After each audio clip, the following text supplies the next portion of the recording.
If you're looking for a new way to use up an abundant herb harvest, why not try turning them into herbal salts? It's a simple way to preserve your harvest, and all you'll need is some dried herbs, salt, and a spice grinder or blender.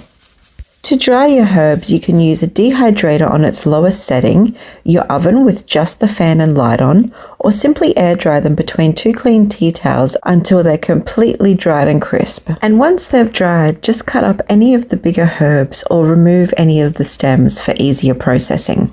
Today I'm making a garden blend, so into my spice grinder I'll put basil, thyme, garlic chives, oregano, and parsley seed.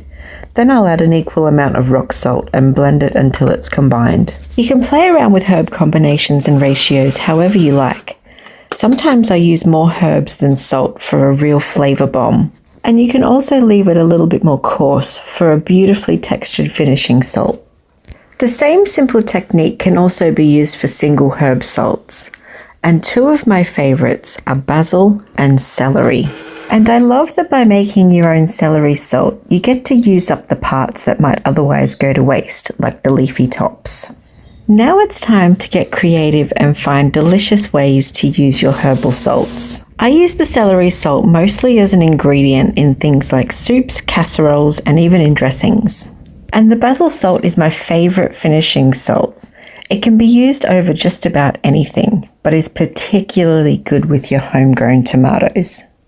The garden blend is somewhere in between, and you'll find many uses for it while you're cooking or sprinkled over your favourite meals. Store your salts in clean, airtight jars, and for maximum flavour, use them up within 12 months. Now you've got a little of your harvest saved for later.